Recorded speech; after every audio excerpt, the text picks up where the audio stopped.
the right audio this time, and you guys shouldn't hear any feedback either. Maybe. We'll see.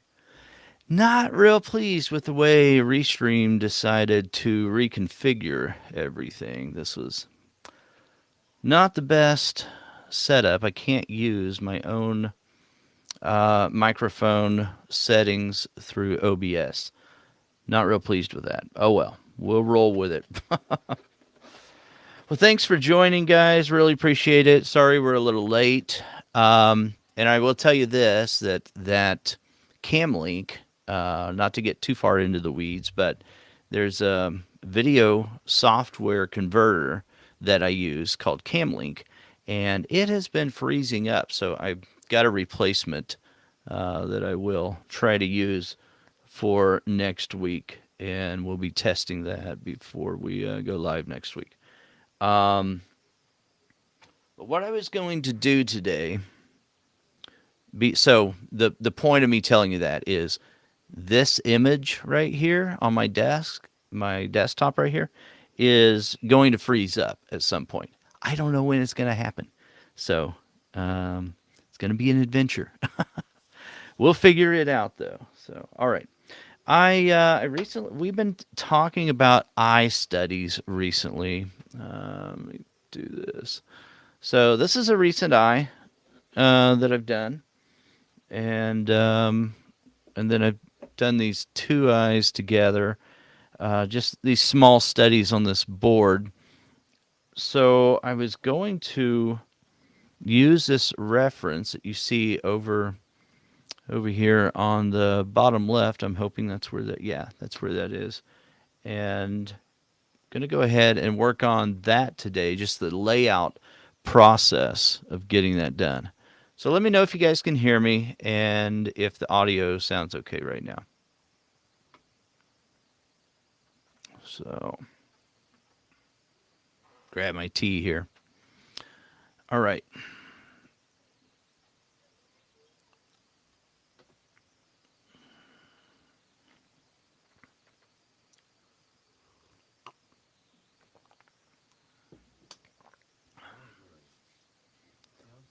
Hey, Laura. Thanks for joining. Awesome. Laura is joining us over there on YouTube. Very, very cool. So, Laura, I wasn't sure if you were on the live office hours on Saturday. But and for anyone else joining, what we did was we were testing some of the possible colors for this particular reference photo. So I've got that over. It's going to look a little bit different on camera, I just now noticed, than what you see over there in the version you see online there on the desktop down there in the underneath me in the bottom right there.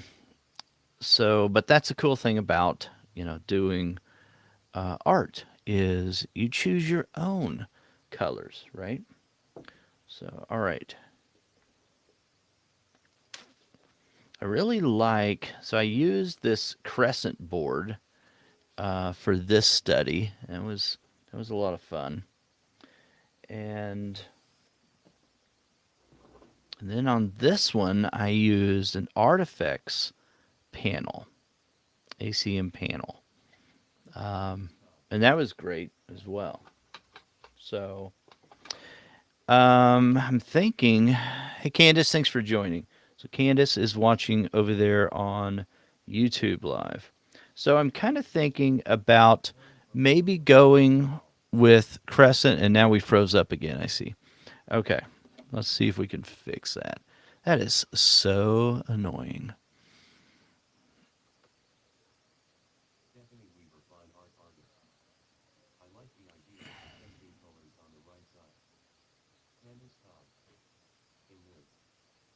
Yeah, we're going to come right back. Let's see. There we go. That's the only thing that will remedy that solution until I replace that video converter. So apologize for that. We'll get that corrected for next week. Okay. Otherwise, this thing keeps freezing up on me. Ah, it just froze up again. Lovely. Yeah, so Stephanie, it will freeze up. You'll see it freeze up. I'm putting my hand on my desktop and you can't see my hand, so it's frozen. So I'm going to reboot it one more time. Let's see what happens here. Cross your fingers and toes, guys. Let's go with it. Here we go. Voila. Okay, we're back. All right. So I'm going to tape this down.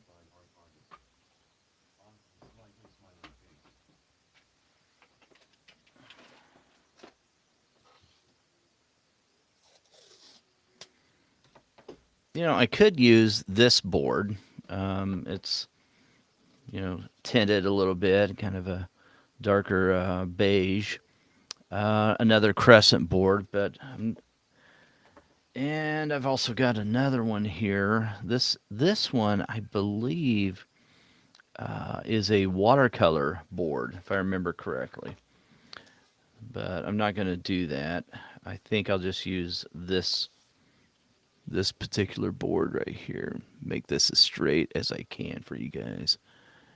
All right. I think that looks pretty good.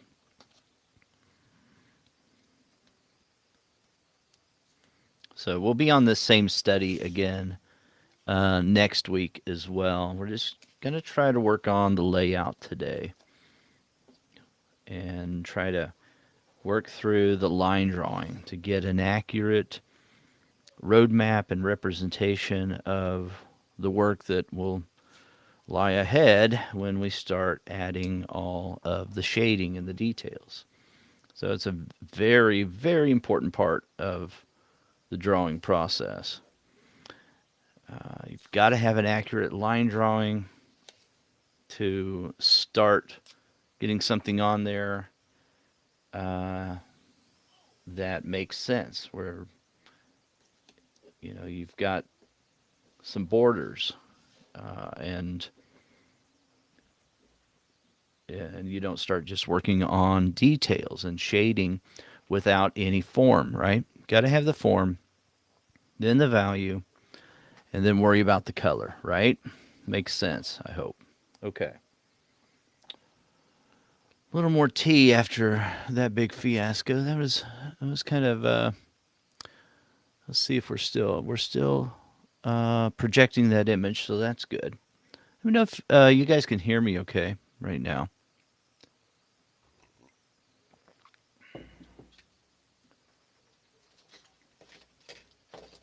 Okay, for the line drawing, I usually like to use some type of erasable pencil, and the Col-Erase pencil is a very good option. Lately, for a couple of drawings, I use this Caran d'Ache non-photo blue pencil, Sketcher pencil. It's got an eraser on it. It's also erasable, so I think I'll just go with that. And hey, Harry, thanks for joining. Harry is watching over there on Facebook Live, so thanks for joining us. I didn't check yet on, let me look really quick over there in Monthly Sharpener to see if anyone was having any problems. I don't see anything at the moment. Okay. So, the first thing I want to do, let me look here.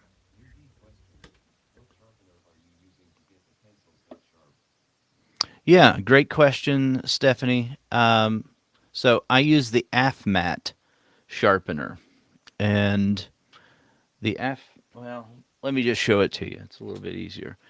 Here it is, and it's the black and the blue one. That's what it looks like, and so it's got an adjustable tip, a tapered point here, setting. But and it's got two holes up here, but I keep it on the largest one. It's a good question. One I get often. I never mind that question. It was one thing that was very important to me when I first started out, is to be able to have that long tapered point on my pencil. That Makes a huge difference. I want to think about here where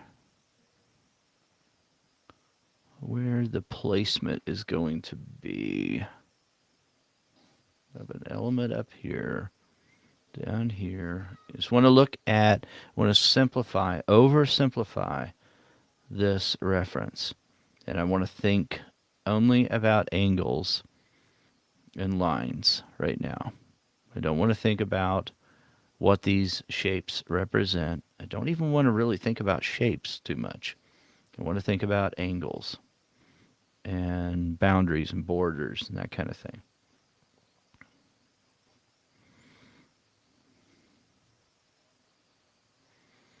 Now, a lot of times, someone will ask me or will say, "Oh, I see that you draw freehand. Do you always draw freehand, or is it wrong to trace your image, or and the list goes on all these questions.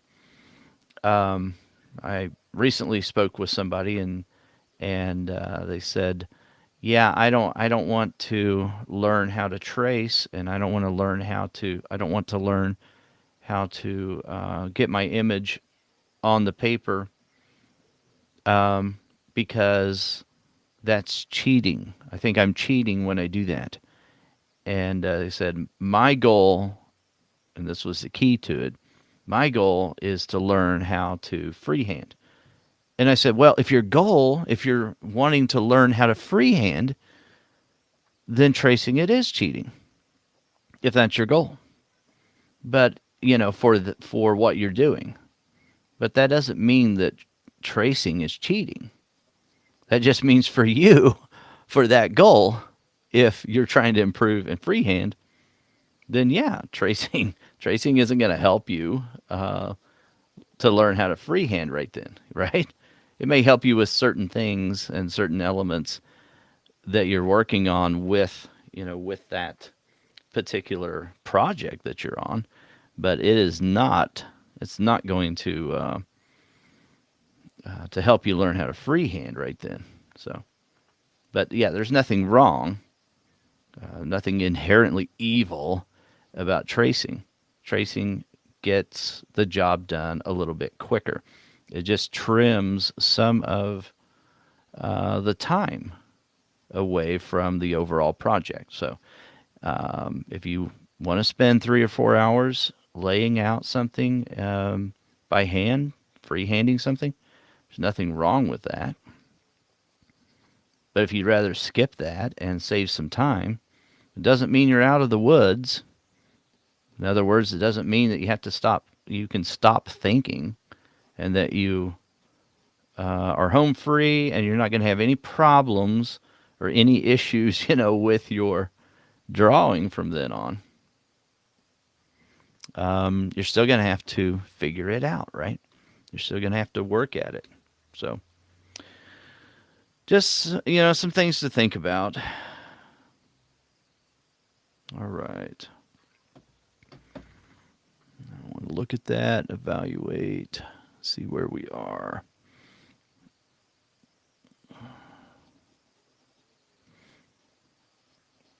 So I want to look at, this angle right here for that top fold or crease in the upper eyelid. Just, it's non-photo blue, Stephanie, is the color that I'm using. The only reason I picked it is I think it'll show up. I think it'll show up better on camera if I pick something like that. So, hey, Oksana, how are you? Good to see you over here. And, if I could have used a darker color, I guess, but yes, it's Caran d'Ache, Candace. The brand name is called Caran d'Ache. So it's a non-photo blue color. There it is on the camera. Maybe you can see that. By Caran d'Ache. So Candace is over there on Facebook Live as well. Thanks for joining, Candace. Appreciate it. Okay, let's go down here. Now,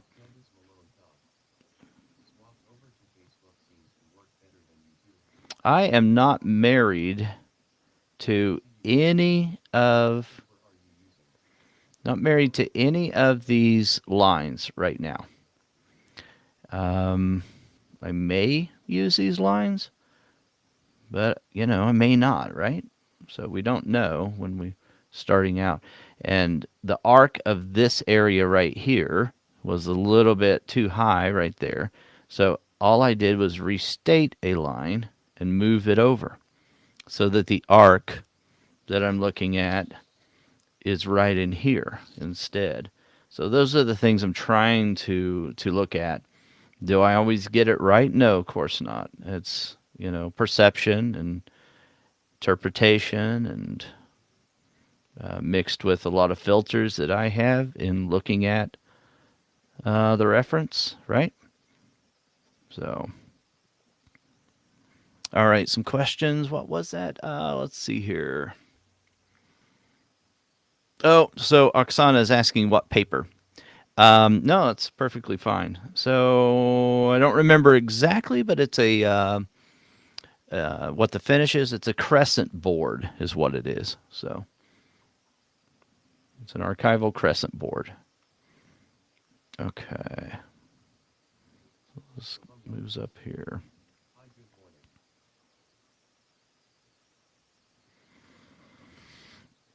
Hey, Selmia, good to see you. Good morning to you as well. I would be having more coffee, but I've already had 2 cups. Trying to limit that just a little bit. So I'm on my tea right now. Selmia is my neighbor. She's only, I don't know, a couple hours away, right? Something like that. Selmia. Down there in Kentucky. All right. We're up here in Cincinnati. So she's enjoying the warmer tropical weather of Kentucky. It's probably not all that warm right now.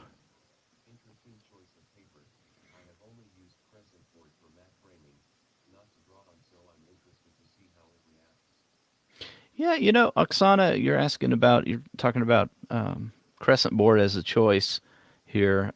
It's actually pretty forgiving, really. So I want to make sure that I think about and include this band around the eye, right? It's a little squashed up here due to that crease in the upper lid. But down here, we can clearly see it. You can see this area that creates for us a lighter value all the way around the eye. And the reason for that is because the eyeball itself, is moving out away from this cavity that it's placed in, right? This orbital structure.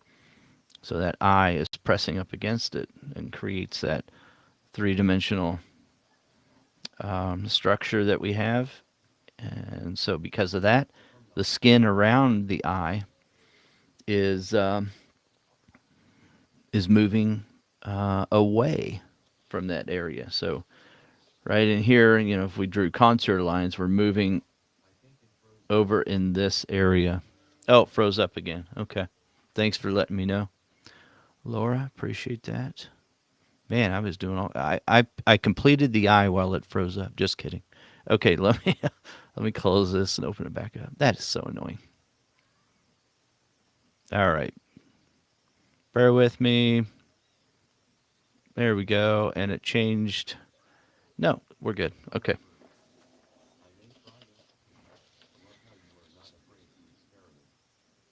Oh, yeah, you should try it, Oksana. I think you might like it.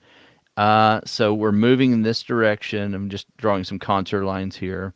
And then it's recessed more in this darker value right there. And then it moves away from that area right here.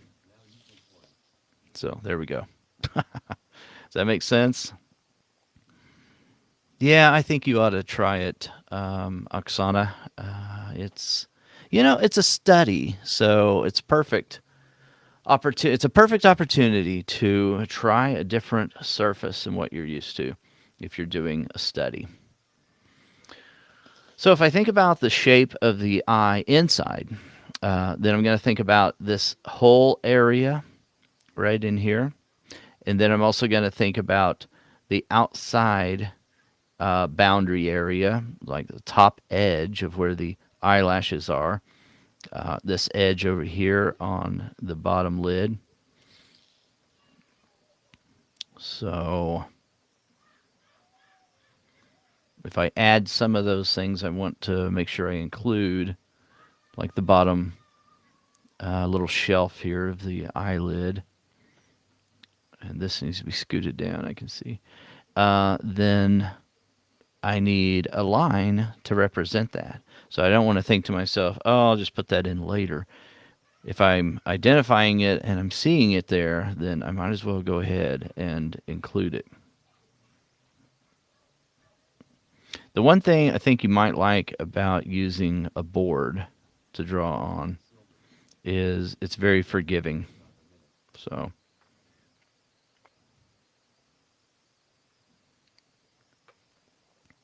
frozen again. Lovely. All right. Thanks, Harry. And go ahead and open that up again. Fun times. Okay, so we won't keep putting you guys through that. We're going to stop this here in a moment. So I apologize if you're coming into the stream late.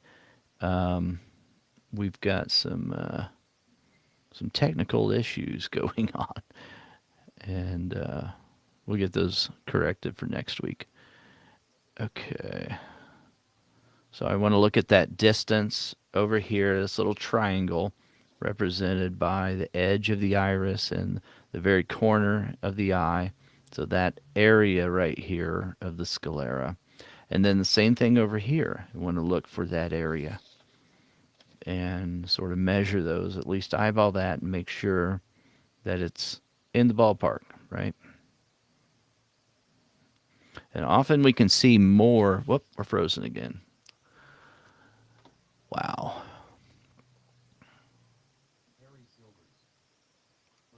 Yep, saw it, Harry. Thanks. Okay, now we're back. Okay. I guess I'll stop pointing the things.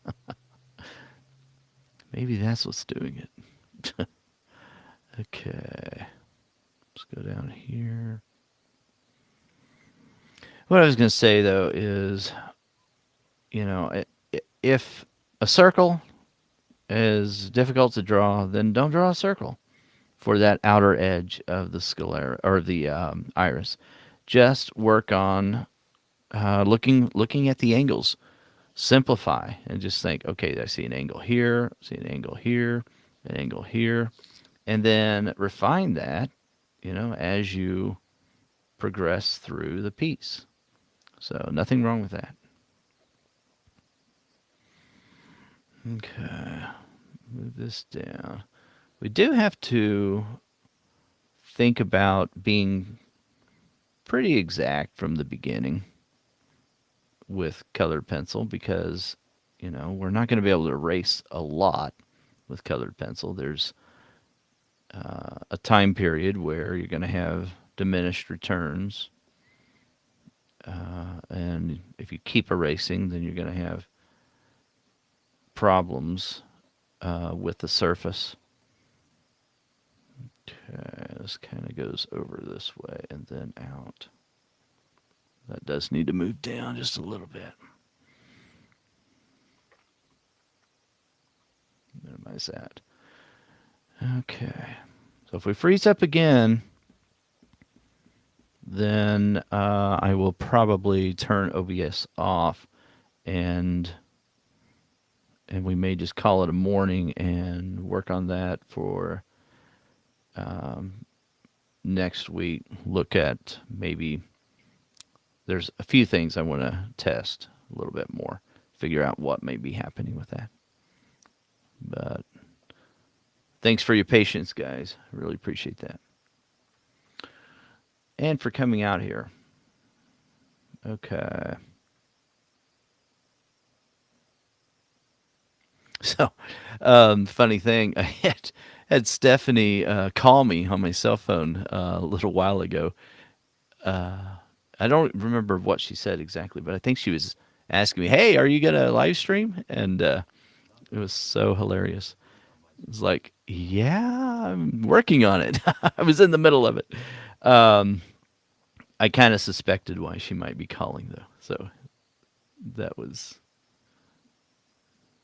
that was funny. It was like, "I'm in the middle of it. Give me a second." All right, let's see here. So I want to look at that interval here as well. Yeah, so Candace, you were asking if I use a sketch pencil to lay in before colored pencil. Yeah, I do, because it's more forgiving, right? If I used colored pencil to start with, then I wouldn't be able to erase as easily if I make a mistake on my layout. And let's, I don't mean to um, pretend, but I make a lot of mistakes, and so things are not accurate when I first put them down. Cool. Well, if you get stuck, Candace, thanks for signing up, by the way. And if you get stuck with anything, reach out and let me know. So that's exciting. Congrats. And I can't wait to see what you're going to be able to do once you go through the material. That's exciting.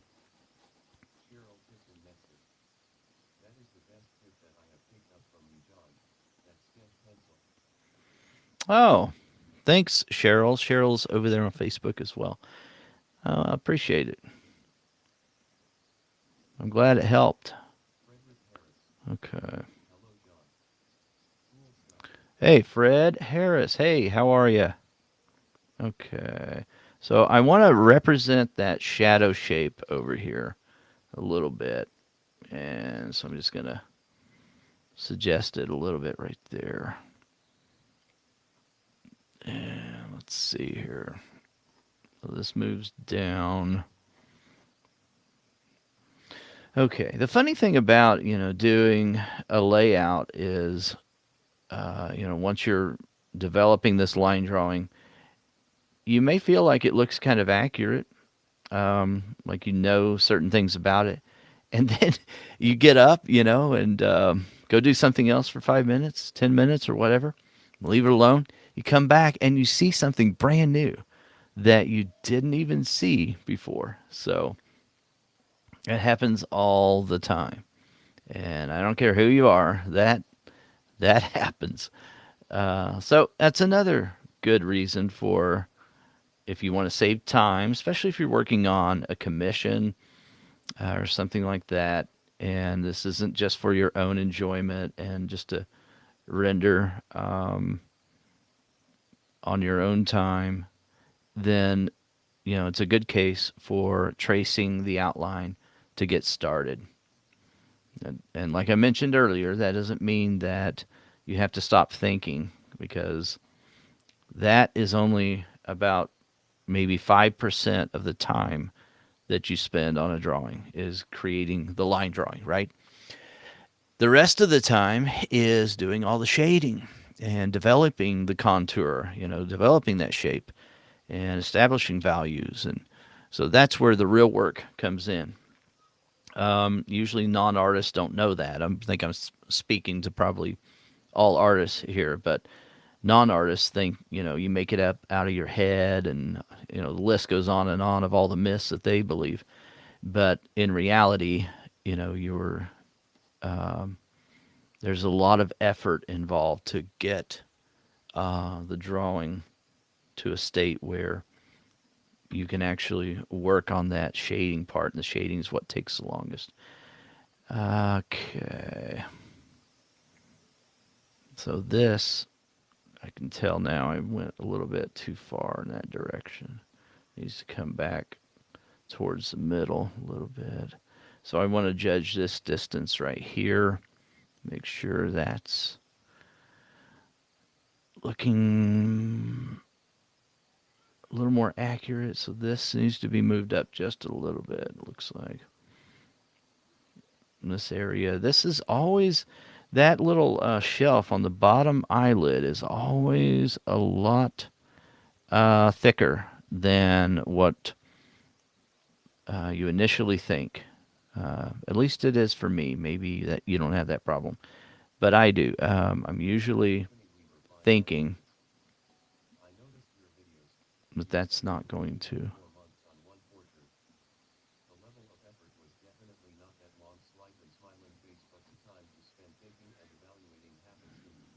Okay, here we go.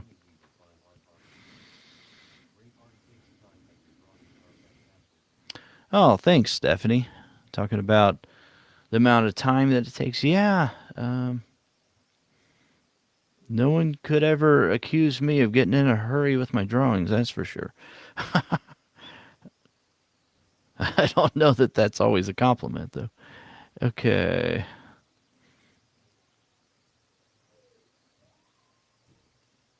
So that pupil needs to be right there in the center. Now, that might be a little bit large. This eye is looking at the viewer. And so we want to make sure we capture that. And how do we know that? Because this iris, the outside edge of the iris, is a complete circle. That's how we know that this person is looking at the lens of the camera or the viewer, right? And so if you want your artwork to look like that, then this has to be a complete circle. The pupil has to be a complete circle. It needs to be centered. So that will develop over time. I'm not going to get that accurate today. And that's all right. You know, that's not something that you have to do today. So I like looking at this over here on the screen as well. Kind of gives me more of a thumbnail kind of view of it rather than this larger study that I'm doing here on my desk. Okay, so this bottom edge could come down a little bit. Actually, a little bit more, in my opinion. Okay. And then this area is, that interval's a little closer together. This could come down just a little bit as well. All right. And I'm afraid that line might look deceiving to me. I try to use the width of a line to indicate to me something about what I'm looking at, like the body of it. So if I make a thick line, then that can tell me, okay, that is probably a more prominent value over there. It's going to be a darker value, right? Do you start with some key measurements rather than all freehand, is what Harry is asking. On this study like this, when I'm doing studies, I start with freehand. I mean, I started this one today. If for those that were here, I started this one today on live stream. So you saw me starting on it. So if I'm doing a study, that's what I'm doing. I'm trying to, if I'm freehanding it and working on freehanding skills, and that's what I'm doing. Okay, that interval I like a little bit better. Now let me get rid of some of that top edge of that line up there. This is very, very close to this outer edge of the eyelashes. So top edge of the top eyelid, this fold in the top eyelid is very close to that. So I want to make sure that I grab that and depict that as accurately as I can. Okay, and then this area starts to taper away, and then we're in a dark value over here. Okay, let's see. I do have that highlight happening right there on the iris. I feel like, it's Russian roulette here. Like any moment, OBS or the video codec problem that I'm having with the video capture is going to freeze up at any second, and I feel like it's a race against the clock. There's a couple minutes, I think, when Harry let me know earlier when it was happening, and this has been a long stint of time, right, guys? Been able to draw on this, so I'm kind of encouraged to keep going if it's gonna last. But as soon as I think it's gonna just die on me again. Okay, I'm looking at this too. This edge goes down a little bit more. All right, so it's good to just step back and evaluate it. I'll just keep this pencil here so I can tell if we still have the video capture going on. Always good to look at it though, and to say, okay, what do I like? What do I not like? What is looking accurate and what isn't?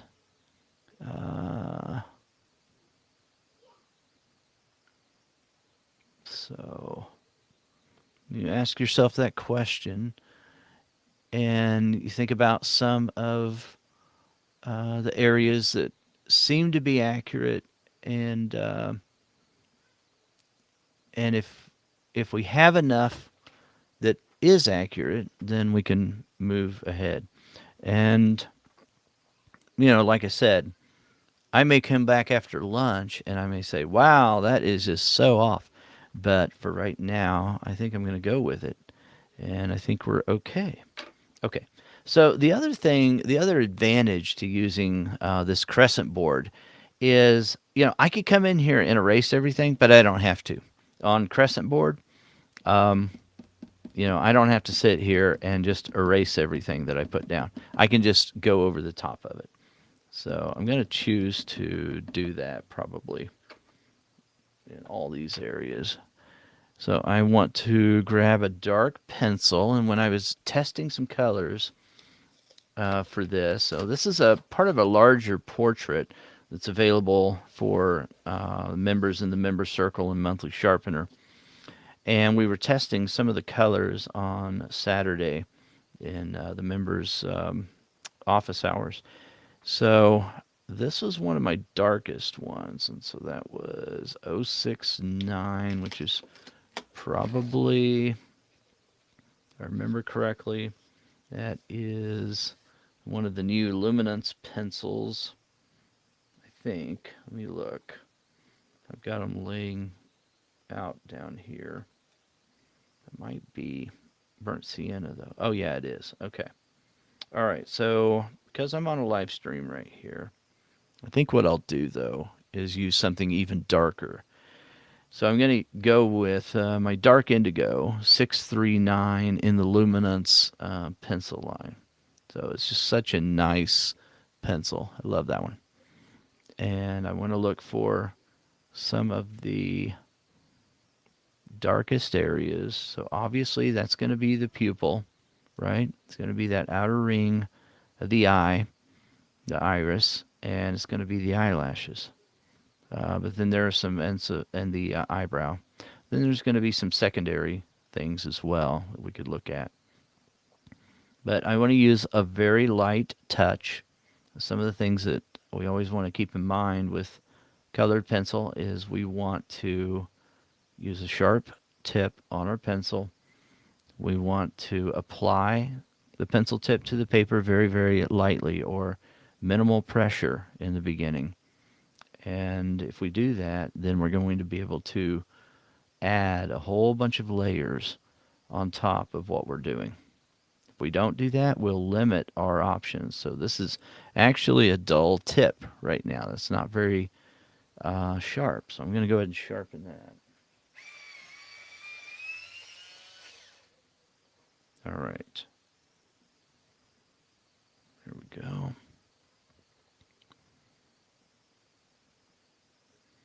You guys still with me? Everyone's quiet, which is fine, but just making sure we're still streaming here. Looks like we are. All right.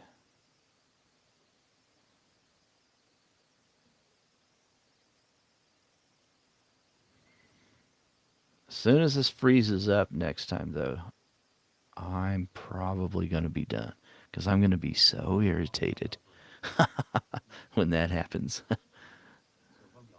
Oh, thanks, Somia and Oksana. Thanks for letting me know. Okay. All right. Thanks, Cheryl. Here we go. So.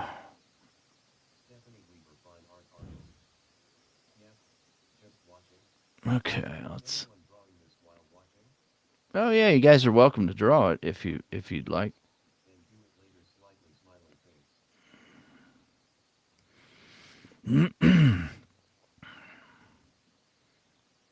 Yeah. Cool. Yeah, Stephanie, that's a good option.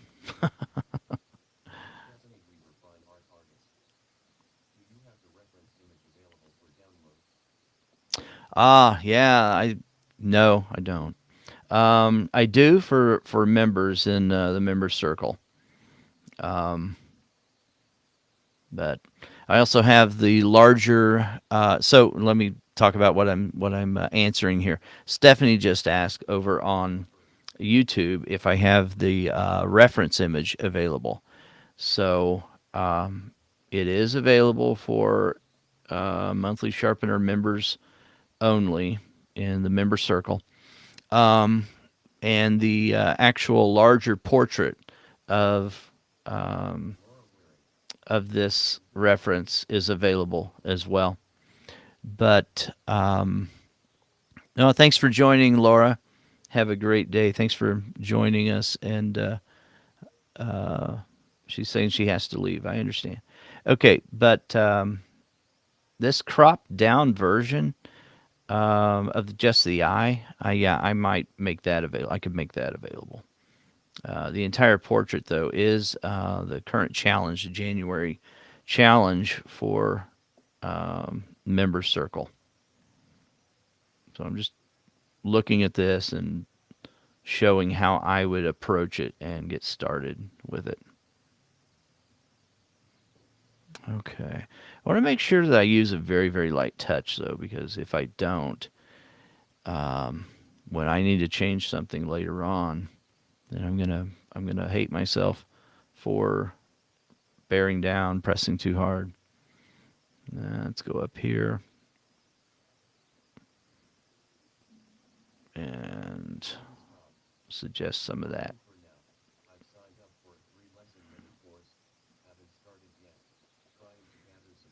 There we go.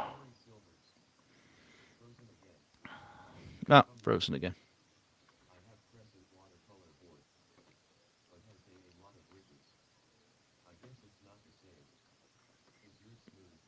Yeah, this is more smooth, Somia.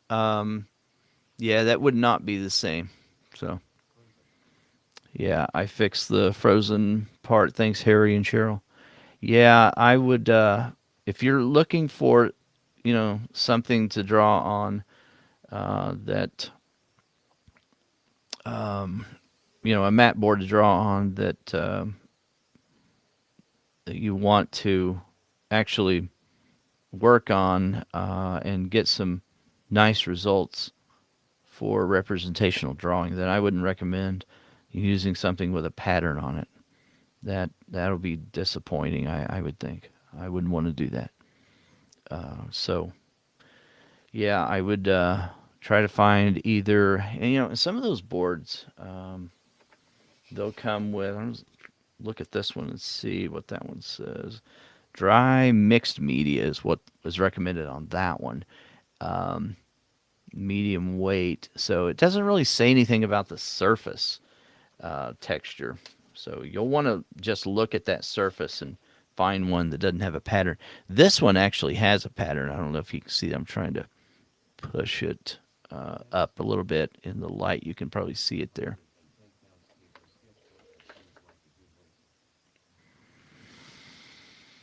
Yeah, for just sketching, Candace. So Candace is asking about a 110-pound paper sketchbook. For just sketching, but not building up a whole lot of layers, that would be okay. Not ideal. You want you want to go with something that doesn't say sketch pad, sketch paper, or something like that. That's usually more of a student grade, or it is a more flimsy surface, so it doesn't have the tooth that you're looking for with colored pencil. With colored pencil, we're using so many layers on top of what we're doing that by the time we're done, it's so saturated. And a sketch paper just won't hold up under that. Won't do very well. You'll be disappointed with the results. That's the reason why I'm telling you that, because I don't want you to use something like that and think, wow, this just doesn't work. So just be aware of that you'll want something a little more substantial. Frozen again. Okay, I am done. That's ridiculous. Okay. Yeah, canvas. Hmm. That has a lot of texture on it, though, Candace, right? And if you like that, I guess, I understand. But, okay, guys, here's what we're going to do. I'm going to leave that the way it is right now, and I am going to go over to just a webcam. And does it have me backwards over there? It might. So Candace, you're gonna head out to the store and swap stuff, huh?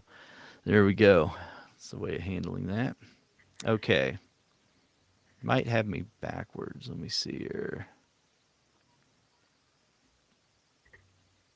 Yeah, it does. Okay, let me move that over. Let me transform that to flip horizontal. There we go.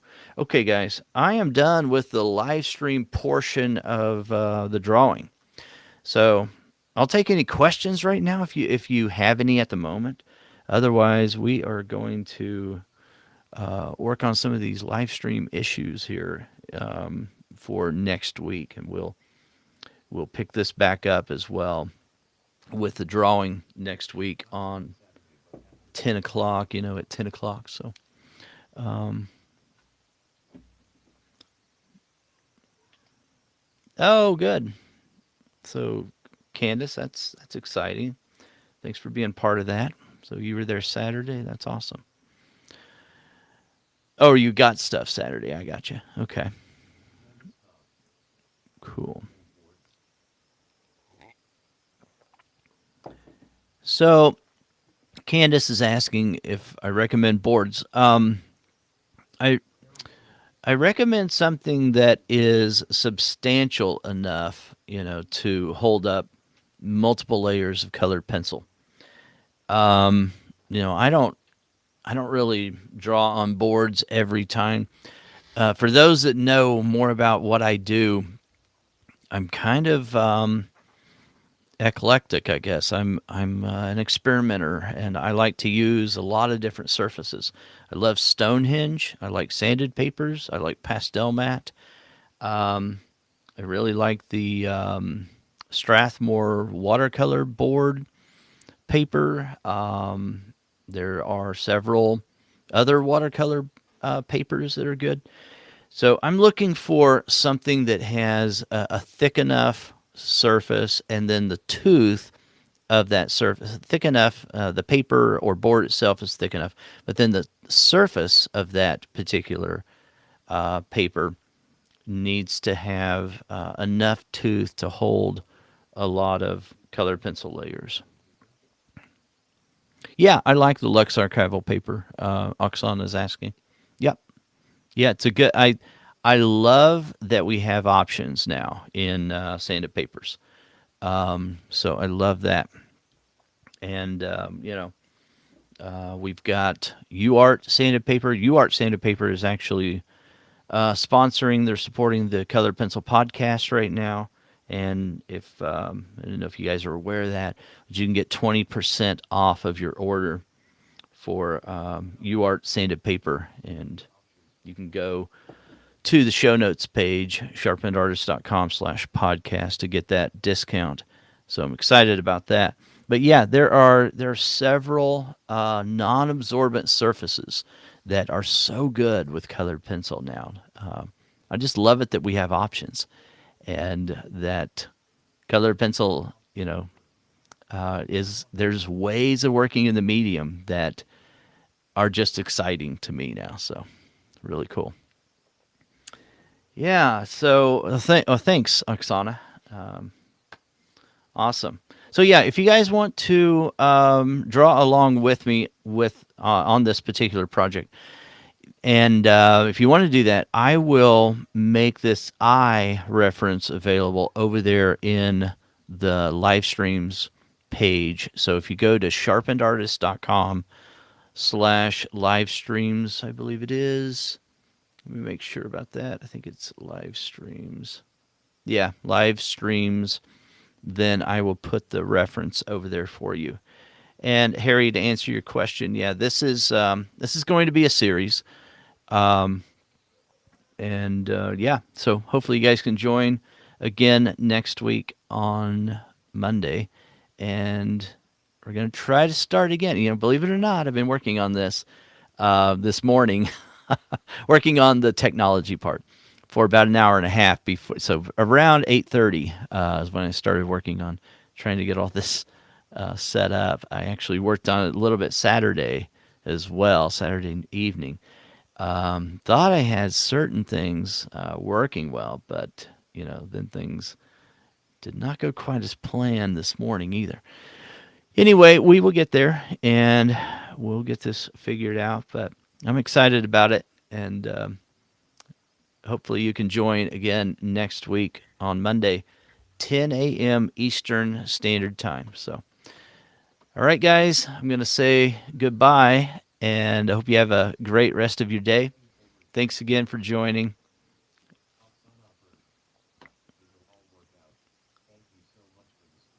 All right. Thanks, guys. Appreciate it.